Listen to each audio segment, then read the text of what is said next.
Selamat berjumpa kembali saudara-saudari yang mengasihi Tuhan, dikasihi Tuhan Yesus Kristus. Saya akan melanjutkan dari Wahyu pasal yang ke-19. Saya akan berdoa terlebih dahulu. Bapa di surga, hamba mengucap syukur berterima kasih untuk hari ini. Biarlah kami senantiasa mengucap syukur. Hari ini adalah kesempatan yang Tuhan berikan untuk kami juga gunakan bagi memuliakan Tuhan.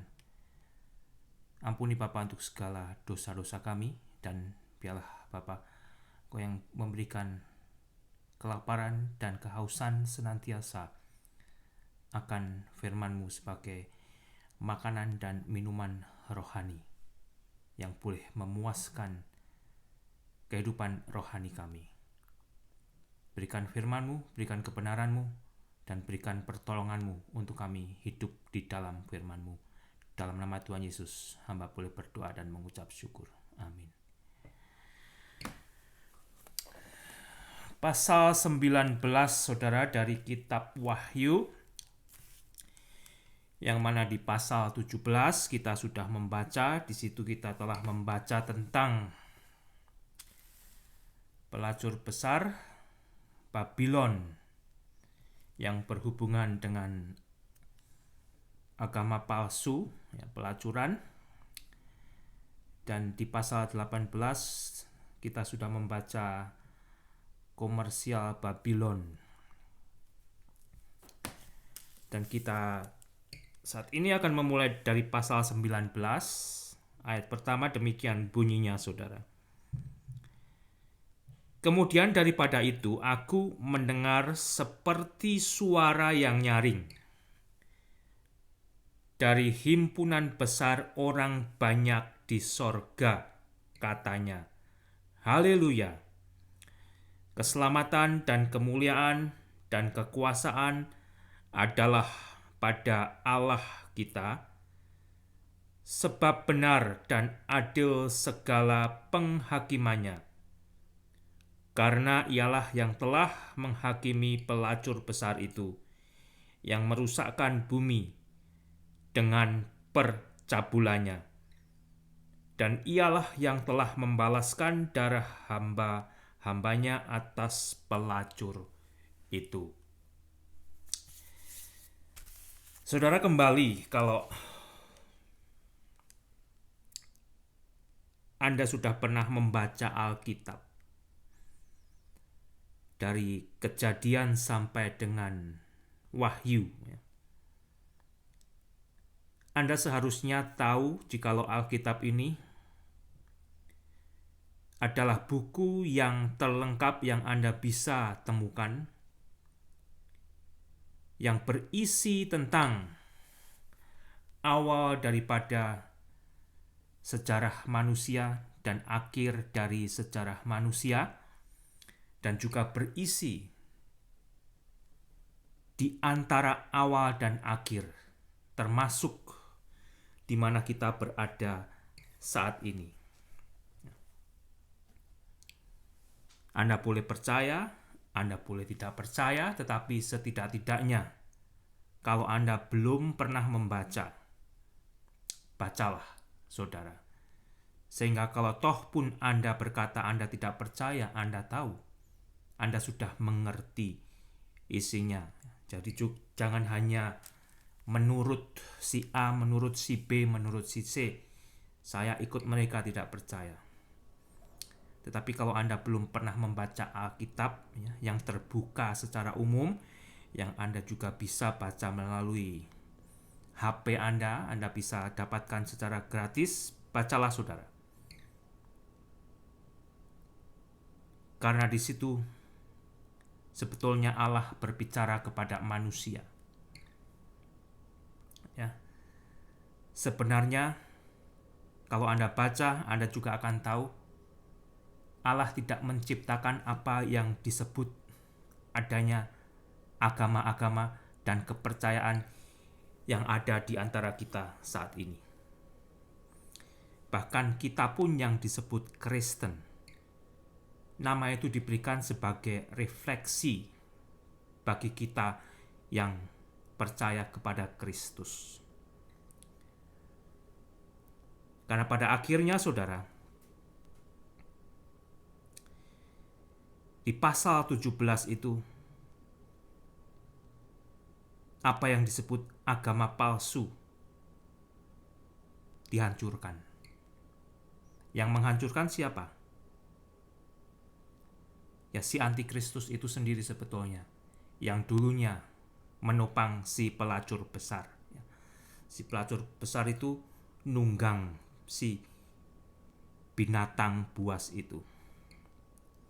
Karena pelacur besar itu hanya dipakai sebagai alat untuk menipu manusia dunia. Karena agama sebenarnya telah membuat manusia menjadi mabuk. Bahkan ada orang yang mengatakan kalau agama itu bagaikan opium, bagaikan ganja, membuat orang tercandu kecanduan. Tetapi kalau kembali Anda membaca Alkitab dari awal sampai akhir, Anda akan tahu. Di sini kita tidak akan menemukan dengan perkataan Allah berkata, kamu nanti beragama A, B, C, D, dan seterusnya. Tidak ada, saudara. Yang ada adalah kita mendapatkan bangsa Israel melakukan perjinahan rohani.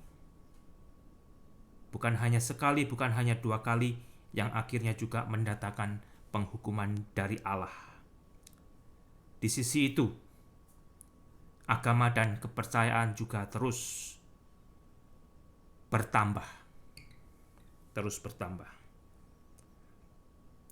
Kembali saudara di dalam pasal 19 tadi saya sudah membaca, di mana daripada itu berikutnya Yohanes mendengar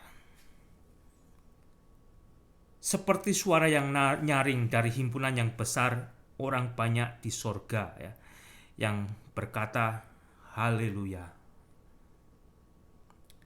yang artinya puji Tuhan, yang disorakkan oleh banyak suara himpunan besar dari sorga. Ini adalah kesaksian daripada mereka yang telah bertobat, yang telah percaya kepada Yesus Kristus, yang akhirnya harus menderita karena Yesus.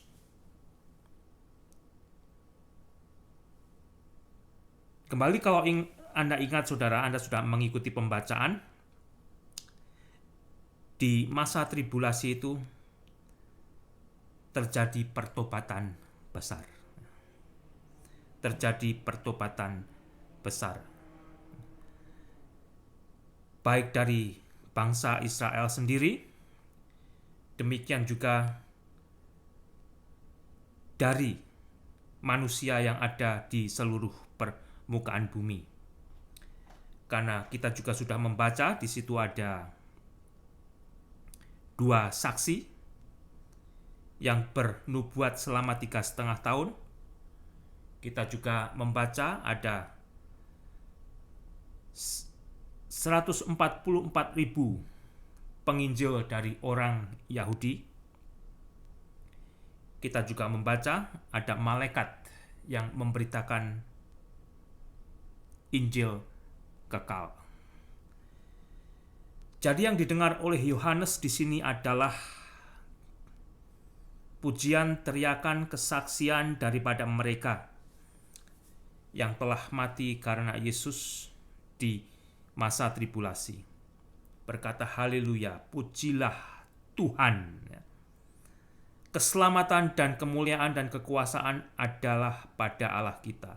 Akhirnya mereka menyadari, bertobat, menderita dan mati bagi Yesus, dan dari sorga mereka menyerukan kesaksian tersebut. Jikalau keselamatan hanya ada pada Allah mereka. Jikalau kemuliaan hanya ada pada Allah mereka, kekuasaan hanya ada pada Allah mereka, tidak ada Allah lain. Tidak ada Allah lain. Hanya ada satu Allah. Yang mana di dalam satu Allah itu kita mengenal sebagai Allah Tritunggal. Yang mana Allah keselamatan itu adalah Yesus sendiri. Tidak ada keselamatan bagi manusia untuk bisa masuk surga menurut Alkitab, kecuali di dalam Yesus.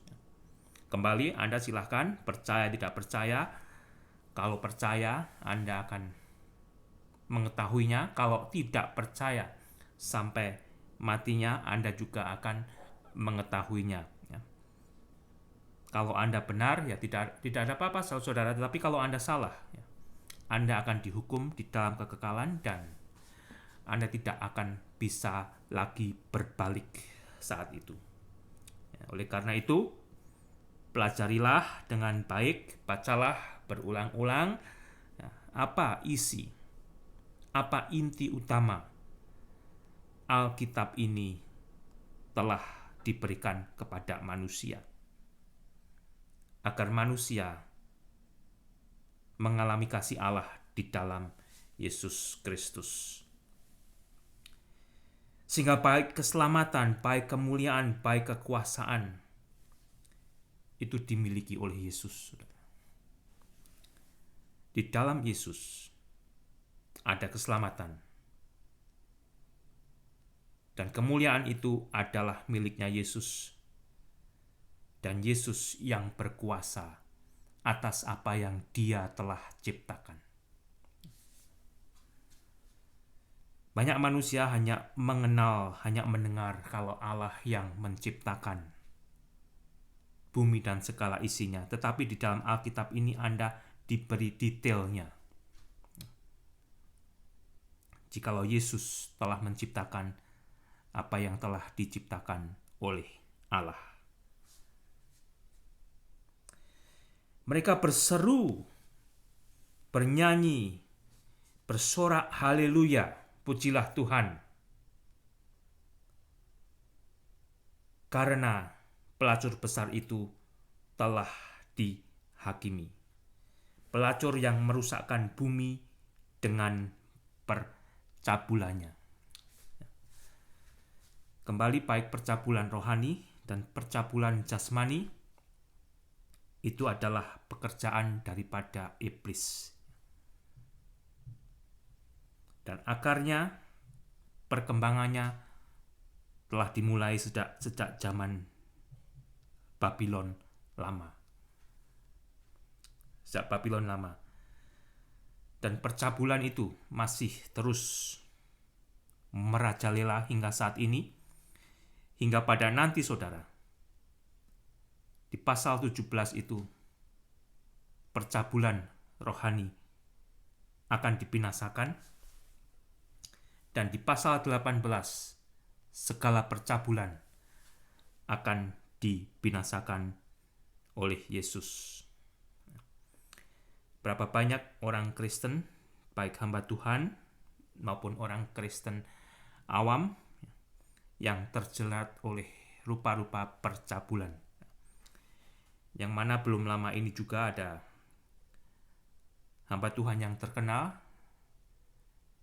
yang dikeluarkan dari gereja karena ternyata terlibat dalam rupa-rupa percabulan. Tidak menjadi asing lagi, saudara. Selama kita masih mendiami di dalam tubuh ini, tubuh yang sudah dikuasai oleh dosa, itu tetap menjadi ancaman bagi kita semua. Oleh karena itu, tinggallah di dalam Tuhan, tinggallah di dalam firman-Nya, biarlah firman Tuhan menjadi makanan dan minuman yang mengenyangkan rohani setiap orang Kristen. Dan kita menjadi pelaku firman Tuhan. Dan untuk kedua kalinya, mereka berkata haleluya, ya asapnya naik sampai selama-lamanya, dan ke-24 tua-tua dan keempat makhluk itu tersungkur menyembah Allah dan duduk di atas tahta itu, dan mereka berkata amin, haleluya. Maka kedengaranlah suatu suara dari tahta itu, pujilah Allah kita, hai kamu semua hambanya, kamu yang takut akan Dia, baik kecil maupun besar.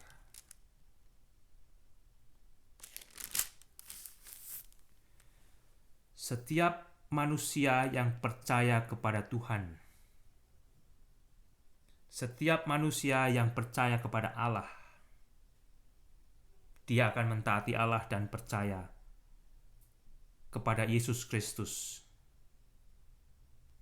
yang adalah Allah penyelamat. Kalau orang itu benar-benar takut kepada Allah,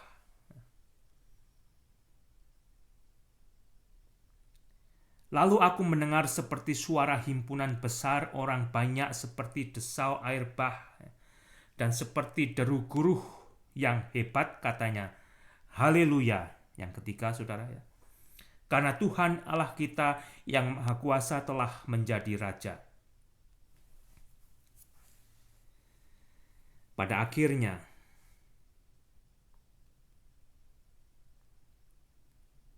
doa murid-murid Tuhan terjawab.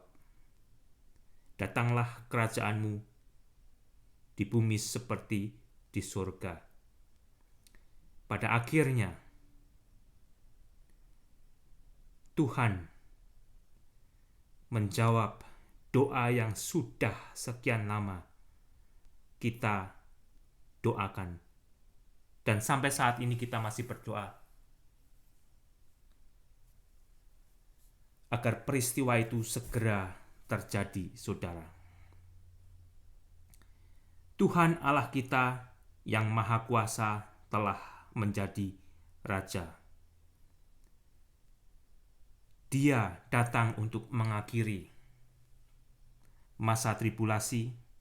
Dia datang untuk mengakhiri masa pemerintahan antikristus. Dan disitulah, saudara, kalau Anda menyanyi lagu kesukaan bagi dunia, Joy to the World, sebetulnya lagu itu dibuat bukan untuk menyambut kelahiran Yesus sebagai bayi yang baru lahir, yang dirayakan di dalam perayaan yang dikenal dengan perayaan Natal. Tetapi lagu Joy to the World, kalau Anda perhatikan liriknya, sebetulnya lagu itu adalah lagu kesukaan menyambut kedatangan Tuhan Yesus yang kedua kali. Silahkan Anda simak lagu itu di dalam bahasa Inggrisnya yang belum diterjemahkan, karena terkadang di dalam menerjemahkan bahasa Indonesia juga diisi oleh penafsiran. Jadi terkadang penafsirannya tidak sesuai dengan konteks lagu aslinya. Kalau Anda baca lagu aslinya, Joy to the world, the Lord is come, let earth receive her King. Yesus datang sebagai Raja di atas segala raja. Oleh karena itu, bumi bersukacita. Tapi di hari Natal kita merayakan kedatangan Yesus sebagai bayi yang dilahirkan oleh Maria. Dari 3 bait itu, kalau Anda baca di dalam bahasa Inggrisnya, Anda akan tahu sebenarnya lagu itu adalah lagu kesukaan akan kedatangan Yesus sebagai Raja di pasal 19 ini, saudara. Saat ini adalah bulan Desember, bulan di mana orang Kristen juga merayakan Natal. Meskipun kita di masa COVID, biarlah keterbatasan kita tidak membatasi sukacita kita. Yesus telah lahir sebagai bayi yang mungil.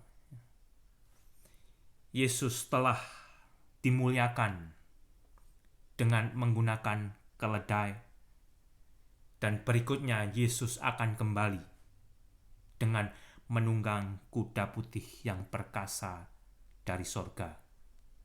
Bukan lagi sebagai bayi kecil mungil yang penuh kelemahan, tetapi dia akan datang sebagai penguasa yang akan memerintah dengan gada besi. Sehingga kembali saudara, di masa COVID ini, yang banyak membuat manusia bergumul, termasuk orang Kristen. Biarlah semangat Natal itu boleh tumbuh. Karena apa? Karena firman Tuhan yang adalah firman nubuatan akan segera digenapi. Nanti apa yang akan terjadi di masa tribulasi itu melebihi masa COVID ini, saudara. Tetapi yang lebih indah, kalau Anda sudah percaya kepada Allah dan diselamatkan di dalam Yesus Kristus, hidup mengenakan pakaian putih, kembali saya katakan itu, sebagai pakaian kekudusan yang sudah dikenakan Allah di dalam Yesus. Sebelum masa tribulasi itu tiba, kita sudah akan diangkat terlebih dahulu ke surga. Sehingga kita tidak akan mengalami masa murka Allah. Masa di mana bumi ini, seperti yang kita sudah baca, dihukum, dimurkai, dimarahi oleh Allah karena dosanya. Kembali saudara, peristiwa ini akan digenapi karena Alkitab sendiri telah berkata.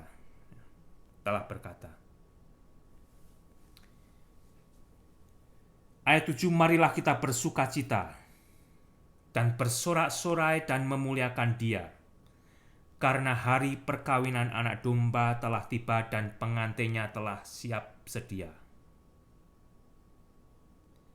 Siapa saudara pengantinnya yang telah siap sedia? Gereja Tuhan. Gereja Tuhan yang sudah diangkat ke sorga. Dialah yang oleh Alkitab disebut sebagai calon pengantin wanita. Dan mereka bersukacita, bersorak-sorai, memuliakan Tuhan.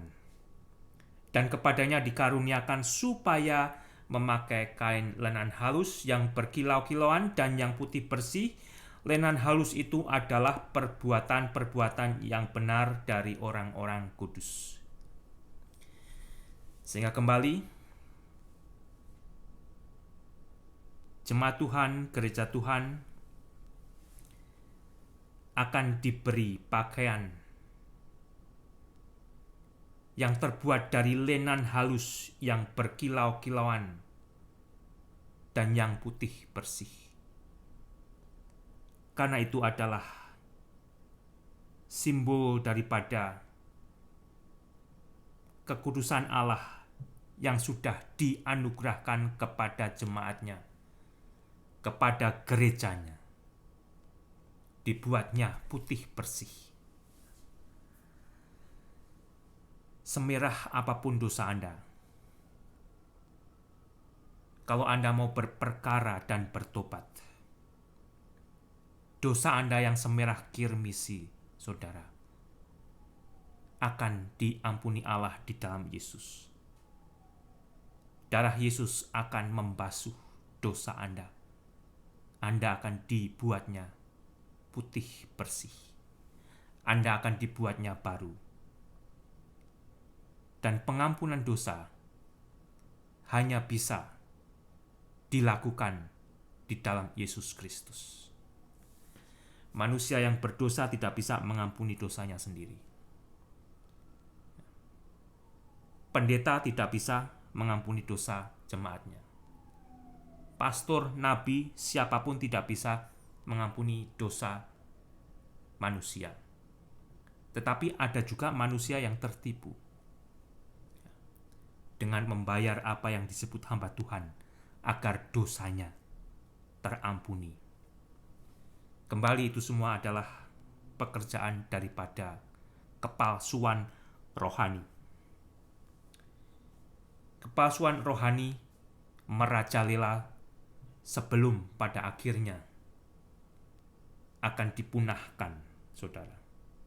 Berhati-hatilah ya.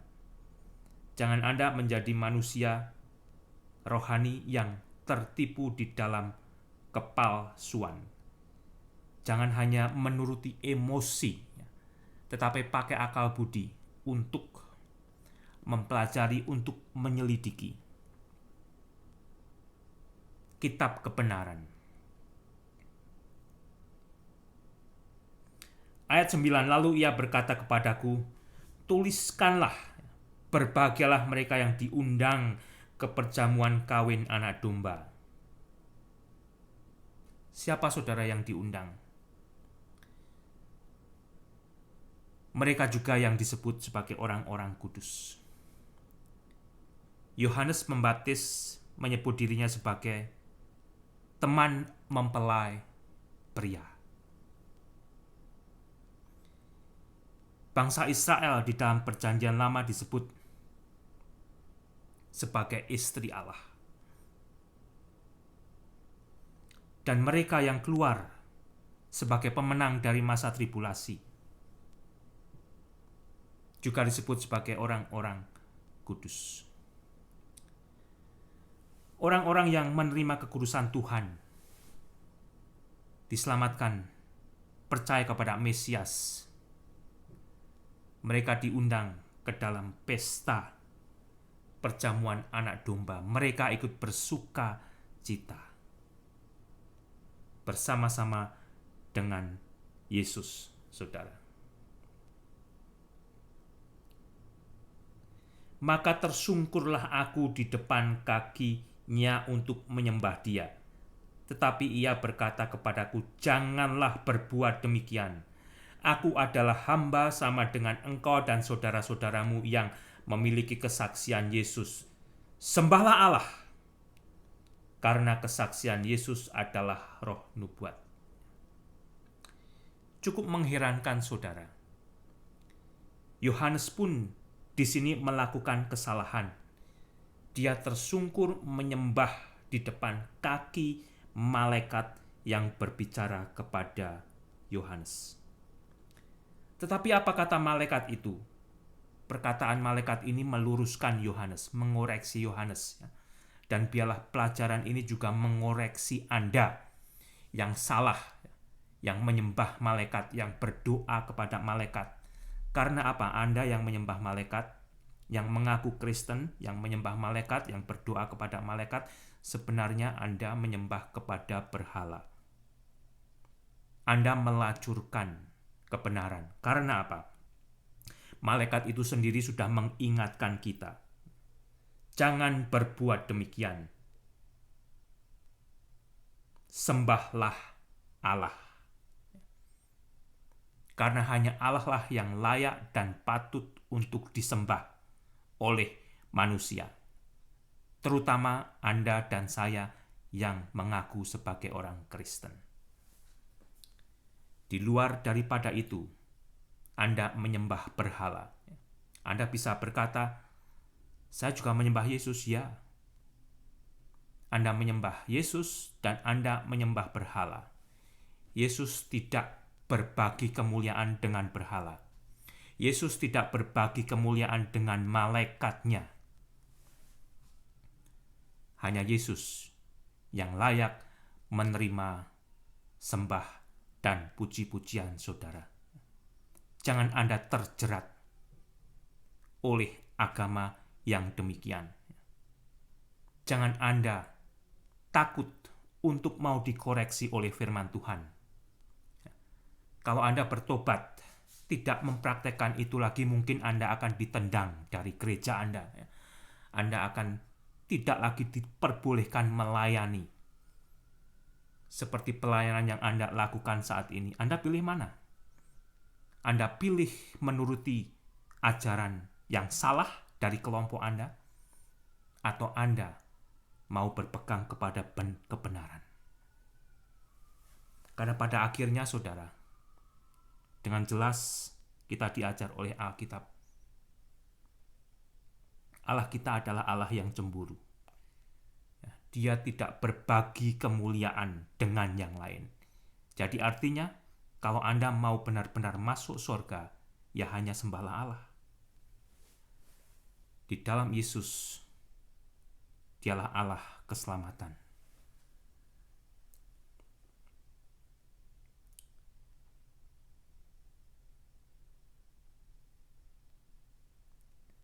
Sembahlah Allah karena kesaksian Yesus adalah roh nubuat. Adalah roh nubuat. Akan digenapi saudara. Kalau sampai matinya Anda tetap percaya kepada ajaran pemimpin Anda yang mengajarkan berdoa kepada malaikat, berdoa kepada apa yang disebut rasul-rasul, orang-orang kudus, manusia, Anda sebetulnya menyalahi Tuhan. Anda sebetulnya berani menentang kebenaran Allah. Sehingga kembali, kepada siapa Anda akan taat? Kepada Allah yang dengan jelas bisa mengajar Anda. Kepada pemimpin Anda yang akan membuat Anda jadi kacau dan galau. Jadi mana yang benar? Aku sudah berpuluh-puluh tahun melakukan ini. Di dalam gerejaku, di dalam agamaku, oleh pemimpinku, oleh buku panduan gereja, aku diajarkan untuk berdoa kepada malaikat, menyembah malaikat, kepada orang-orang yang sudah mati. Itu semua adalah penyembahan berhala menurut kebenaran Alkitab. Anda boleh menjadi orang yang saleh. Anda boleh menjadi orang yang baik. Anda boleh menjadi orang yang taat kepada agama Anda. Tetapi kalau Anda menyalahi Allah, itu yang fatal, saudara. Anda fatal. Anda akan berhadapan dengan kebenaran Allah itu sendiri. Sanggupkah Anda berargumentasi dengan Allah? Disinilah saudara kelemahan manusia. Seolah-olah manusia itu mau menasihati Allah. Sedangkan Allah di dalam firman-Nya sudah jelas. Hanya Dia yang layak dipuji. Hanya Dia yang layak disembah. Pada akhirnya Anda akan menyaksikan apa yang kita kenal dengan agama saat ini tidak ada, saudara. Tidak ada. Tidak ada. Pada akhirnya manusia yang hidup hanya akan dikepalai oleh Yesus ketika Yesus nanti datang memerintah sebagai raja. Di luar itu kita saat ini masih memiliki agama dan kepercayaan yang oleh Allah itu semua sebenarnya adalah kepalsuan. Loh, kok berani-beraninya ngomong begitu? Ya. Silahkan saudara, nanti kita masing-masing akan membuktikannya. Dan sebelum Anda terlanjur terjerat di dalam kepalsuan, biarlah saudara kembali kenalilah Allah di dalam kebenaran. Kenalilah Allah, pelajarilah di dalam firman-Nya. Ayat 11, lalu aku melihat sorga terbuka. Sesungguhnya ada seekor kuda putih, dan ia yang menunggangnya bernama Yang Setia dan Yang Benar. Ia menghakimi dan berperang dengan adil. Dan matanya bagaikan nyala api, dan di atas kepalanya terdapat banyak mahkota, dan padanya ada tertulis suatu nama yang tidak diketahui seorang pun kecuali ia sendiri. Dan ia memakai jubah yang telah dicelup dalam darah, dan namanya ialah Firman Allah. Barulah kita tahu di sini, saudara, di pasal 19 ini kuda putih ini tidak sama dari yang di pasal ke-6. Di pasal ke-6 kuda putih tersebut ditunggangi oleh Mesias palsu. Dan kuda putih di pasal 19 di ayat 11 ini ditunggangi oleh Mesias yang asli. Yesus yang akan memenuhi kedatangannya untuk kedua kali. Jadi kembali, saudara, kitab Wahyu ini di pasal 19 ini terlebih khususnya belum terjadi dan masih akan dipenuhi. Kita masih berada di dalam pasal 2 dan 3. Pasal 4, lebih-lebih pasal 19 masih akan dipenuhi. Tetapi kalau itu segera terjadi, kalau gereja Tuhan segera terangkat dalam minggu ini, dalam 7 tahun kemudian tambah seminggu, peristiwa ini sudah memasuki di pasal ke-19 ayat ke-11 ini. Yesus datang sebagai Raja untuk mengakhiri pemerintahan antikristus dan untuk mendirikan kerajaannya, kerajaan 1000 tahun, kerajaan milenium. Dia datang dengan menunggangi kuda putih. Dia disebut Yang Setia dan Yang Benar. Kalau Anda selidiki Alkitab, nama Yesus dan sebutan Yesus itu banyak sekali, ratusan. Dan di sini Yesus disebut sebagai Yang Setia dan Yang Benar. Ia menghakimi dan berperang dengan adil. Dengan adil. Allah Anda yang akan mempersilahkan Anda masuk ke surga tanpa menghakimi dosa Anda, itu bukan Allah yang adil, saudara. Kalau Allah Anda adil, dosa Anda terlebih dahulu harus dihakimi. Dan dosa itu upahnya adalah maut, kematian. Tidak ada apa yang disebut ilah-ilah, Allah atau berhala yang bisa mengampuni dosa manusia. Hanya Yesus,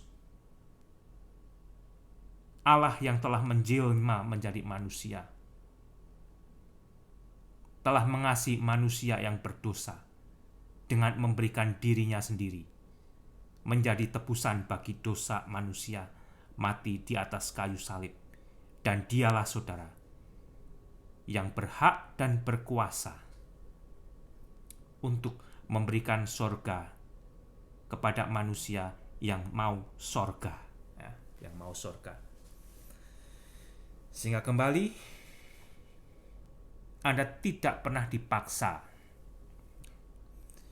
Meskipun Anda berkali-kali mendengar, bertobatlah, ya, bertobatlah, percayalah kepada Yesus, bacalah Alkitab, temukanlah kebenaran, pelajarilah Alkitab, agar Anda tidak hanya percaya secara emosi, tetapi secara intelektual juga mengetahui mengapa Anda perlu percaya kepada Yesus.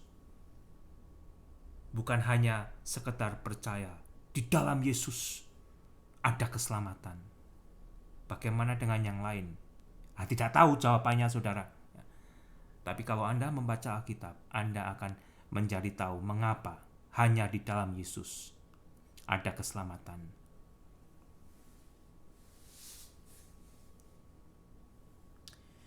Matanya bagaikan nyala api, dan di atas kepalanya terdapat banyak mahkota, diadema, karena Dia yang berkuasa. Yesus adalah yang berkuasa. Kita juga sudah membaca, Allah telah menyerahkan penghakimannya kepada Yesus. Jadi Anda yang tidak percaya kepada Yesus sampai matinya, Anda akan dihakimi oleh Yesus. Di bagian firman Tuhan yang lain juga dikatakan bahwa setiap manusia pada akhirnya akan bertekuk lutut, saudara, dan mengakui jikalau Yesus adalah Kristus bagi kemuliaan Allah. Tetapi saat itu adalah saat yang telat untuk bertobat. Kalau mau bertobat, saat ini, sebelum Anda mati. Karena surga adalah real, nyata, dan neraka juga adalah real, nyata. Bukan hanya dongeng, bukan hanya mitos, saudara. Dan Ia memakai jubah yang telah dicelup dalam darah, dan namanya ialah firman Allah. Darah mereka yang sudah ditumpasnya, namanya adalah firman Allah. Yesus adalah firman yang telah menjadi manusia. Yesus adalah Allah. Kalau Anda percaya kepada Allah, Anda juga akan percaya kepada Yesus. Kecuali Anda hanya percaya setengah-setengah. Dan semua pasukan di sorga mengikuti Dia. Mereka menunggang kuda putih dan memakai lenan halus yang putih bersih.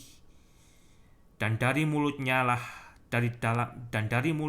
keluarlah sebilah pedang tajam yang akan memukul segala bangsa.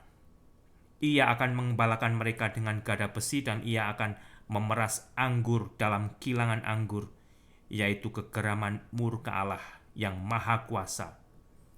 Dan pada jubahnya dan pahanya tertulis suatu nama, yaitu Raja segala raja dan Tuan di atas segala tuan. Perhatikan ayat 14, saudara. Dan semua pasukan yang di sorga mengikuti Dia. Mereka menunggang kuda putih dan memakai lenan halus yang putih bersih. Gereja Tuhan, jemaat Tuhan yang telah terangkat ke sorga bersama para malaikatnya akan kembali untuk mengikuti Yesus yang akan berperang melawan antikristus dan para pengikutnya. Anda tidak membaca jikalau pasukannya membawa senjata. Tidak, saudara. Senjatanya adalah lenan halus yang putih bersih, simbol daripada kekudusan dan kebenaran Allah. Karena mereka akan memerintah bersama Yesus di dalam kebenaran Allah. Yesus sendiri senjatanya adalah dengan perkataannya. Siapa saudara sebenarnya yang akan sanggup melawan Yesus? Ya, pada kedatangan pertama Dia datang sebagai suffering servant. Dia datang sebagai manusia yang penuh dengan penderitaan, penuh dengan kelemahan.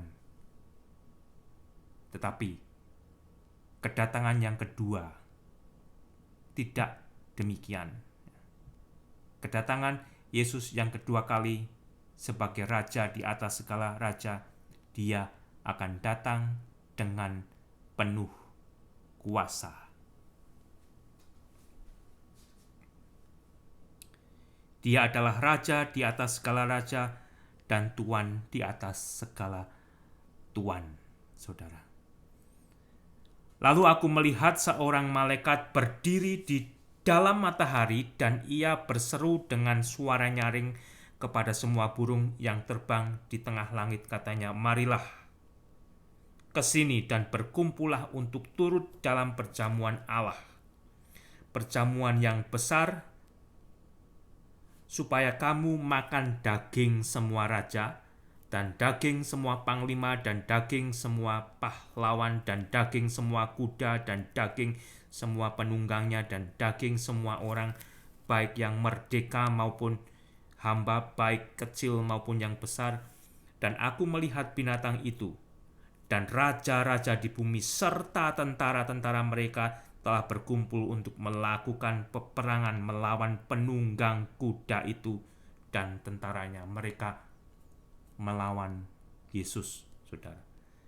Maka tertangkaplah binatang itu, dan bersama-sama dengan dia nabi palsu yang telah mengadakan tanda-tanda di depan matanya, dan dengan demikian ia menyesatkan mereka yang telah menerima tanda dan binatang itu, dan yang telah menyembah patungnya. Keduanya dilemparkan hidup-hidup ke dalam lautan api yang menyala-nyala oleh belerang, dan semua orang lain dibunuh dengan pedang yang keluar dari mulut penunggang kuda itu, dan semua burung kenyang oleh daging mereka. Satu gambaran kengerian di akhir, di mana Yesus menumpas antikristus bersama para pengikutnya, saudara. Anda ingat ketika malaikat ke-6 menumpahkan cawanya, sungai Efrat jadi kering dan akan menjadi jalan bagi raja-raja untuk datang. Di bawah pimpinan antikristus, mereka akan bertempur melawan Yesus, dan disinilah terjadi peperangan yang terbesar yang belum pernah terjadi, dan yang akan terjadi dengan singkat, saudara.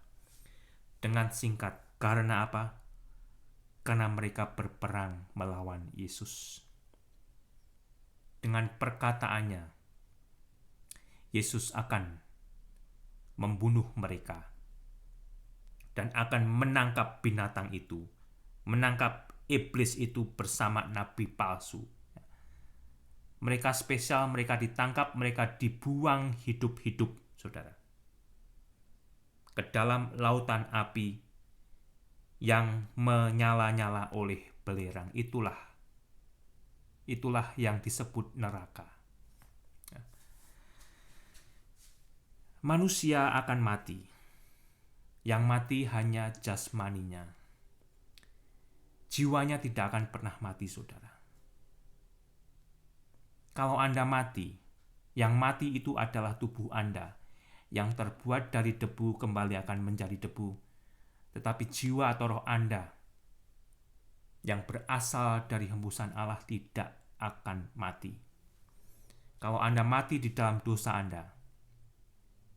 Anda sudah dihakimi, dan tinggal nanti masanya Anda akan dibuang ke tempat di mana sebetulnya telah disediakan bagi si iblis dan nabi palsu tersebut. Tetapi kalau Anda mau percaya kepada Allah dan diselamatkan di dalam Yesus Kristus, Anda tidak akan mengalami murka Allah. Bukan karena Anda baik, bukan karena Anda dermawan, bukan karena Anda lemah lembut, tetapi karena dosa Anda. Satu dosa cukup menggagalkan Anda yang penuh dermawan untuk bisa masuk surga. Kalau Anda lemah lembut, kalau Anda baik, kalau Anda penuh dengan kemurahan, mengapa sekalian Anda tidak mau mempelajari Alkitab, sehingga Anda boleh bertemu dengan kebenaran Allah dan percaya kepada Yesus, sehingga apa yang Anda perbuat di bumi ini tidak akan berlalu dengan sia-sia, saudara. Anda juga akan diselamatkan Allah di dalam Yesus Kristus. Karena kembali, apa yang disebut lautan api yang menyala-nyala oleh belerang, ini juga real, saudara. Berat untuk menceritakan kebenaran Alkitab. Berat untuk menyatakan kebenaran Allah. Inilah kebenaran apa yang tadi disebut sebagai firman nubuatan yang akan segera digenapi. Percayalah kepada Allah dan percayalah juga kepada Yesus, maka Anda akan diberi anugerah kehidupan kekal. Tuhan mengasihi Anda, Tuhan mau memberkati Anda, dan Tuhan merindukan agar setiap manusia boleh mengenal kebenaran dan diselamatkan di dalam penebusan Yesus Kristus.